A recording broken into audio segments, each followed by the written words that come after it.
చాలా రోజుల తర్వాత మంచి క్యారెక్టర్‌తో వస్తున్నారనిపిస్తుంది అవునండి. ట్రైలర్ చూస్తుంటే. అంటే మీ వాయిస్‌కి గాని, మీ కామిక్ టైమింగ్ గాని ఆ సినిమాలు చాలా ఎలివేట్ చేసాయి. ఎస్పెషల్లీ 'రేడియో' లాంటి ఫిల్మ్స్ కూడా. సో, ఎందుకు ఈ మధ్య కాలంలో సినిమాకి దూరమయ్యారు? అంటే ఆపర్చునిటీస్. ఇదే క్వెషను మీరు నెక్స్ట్ ప్రతి ప్రెస్ మీట్‌లో డైరెక్టర్లని, ప్రొడ్యూసర్‌లని అడగరా ఆవిడకి ఎందుకు క్యారెక్టర్స్ ఇవ్వట్లేదు అని. తన్య. సరే. Hi madam. మేడం. అంటే మీ ఓహ్! హాయ్. కాంట్రవర్సీ ఏమి ఉండదులే కానీ అంటే మీరు మీ ఫస్ట్ సినిమా నుంచి కూడా ఇప్పటిదాకా కూడా ఒకటే లుక్, మీరేం చేంజ్ అవ్వలేదు అసలుకి. స్క్రీన్‌లోనా బయటనంటారా? బయట కూడా అంతే మేడం. మీరు ఎప్పుడు మారలేదు అసలుకి. Thank you. మిమ్మల్ని మీ పాప సుప్రీత గారిని చూస్తే ఇద్దరు అక్క చెల్లెలే అనుకుంటుంటారు. ఇద్దరు సోషల్ మీడియాలో కూడా చాలా యాక్టివ్గా ఉంటారు.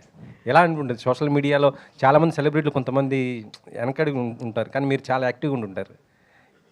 ఎలా చూస్తారండి సోషల్ మీడియాని మీరు? ఇట్స్ ఎ ప్లాట్‌ఫామ్ అండి.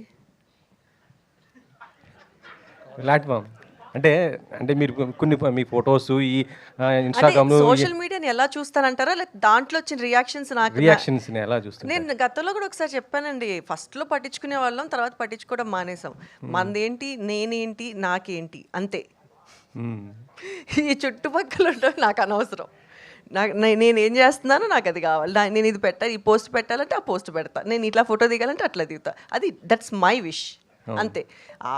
ఏమనుకుంటున్నారంటే కష్టం. అవును.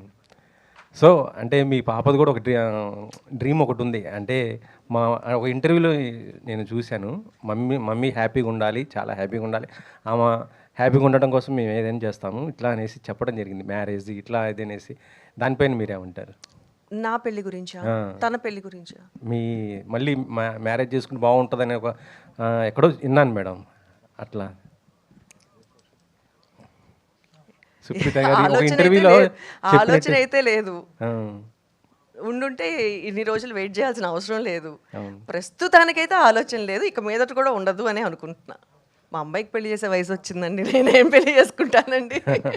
ఆమె హీరోయిన్ కదా మేడం, మంచి మంచి సినిమాలు చేస్తున్నారు. ఇంకా నెక్స్ట్ ఎందుకంటే మన తెలుగులో చాలా వరకు కూడా హీరోయిన్స్ లేరు. నా పెళ్లి ఆల్రెడీ ప్రెస్ వాళ్ళు ఎప్పుడో చేసేసారండి. రాసేసారు కూడా. అవునా? యా ఎప్పుడో అచ్చా ఛానల్ క్రితం. అచ్చా అచ్చా. Thank you. సుప్రీత గారికి వచ్చే స్టోరీస్ మీరు కూడా వింటారా మేడం? ఇన్ని ఎట్లా సెలెక్ట్ చేస్తుంటారు? వింటాను. డెసిషన్ మేకింగ్ తనదే. ఇది నీకు ఓకేనా, నీకు చేయాలని ఉందా అని అడుగుతా. నేను చెప్తా ఇది పెద్ద నాకు నచ్చలేదు, డెసిషన్ ఈజ్ యువర్స్ అంటాను. కొన్ని వద్దు అని చెప్పేస్తాము. ఈవెన్ కొన్ని ప్రైవేట్ ఆల్బమ్స్, కొన్ని సాంగ్స్ కూడా వస్తుంటాయి. సో వాటిని ఫస్ట్ నేను కొన్ని వద్దని చెప్పేస్తాను. కొన్ని విని ఇది నీ డెసిషన్, నీకు ఓకేనా అని అడుగుతా. If she's okay she'll do it. But like లేదంటే ఆమె కూడా చాలా అగ్రెసివ్గా ఉంటారు అసలు. స్టోరీ సెలక్షన్స్ కానీ మీడియా అంటే సోషల్ మీడియాలో చాలా బాగా స్పందిస్తుంటారు, బాగా ఇది ఉంటుంటారు. అందుకే నా అగ్రెషన్ కొంచెం తగ్గింది. దానికి కొంచెం అంటే కొంచెం ఉడుకు రక్తం కదా, కొంచెం ఫాస్ట్గా ఉంది. నెక్స్ట్ ప్రాజెక్ట్ ఏముంది మేడం?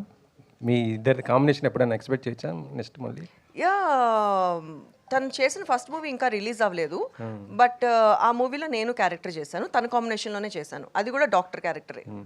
కానీ మీరు తెలుగు సినిమాలు కొద్దిగా దూరం అవుతున్నట్టు అనిపిస్తుంది మాకు. ఎందుకంటే మిమ్మల్ని బొమ్మరిల్లు కొంచెం గట్టిగా చెప్పండి ప్రొడ్యూసర్లకి, డైరెక్టర్లకి. ప్లీజ్ వినండి అందరూ.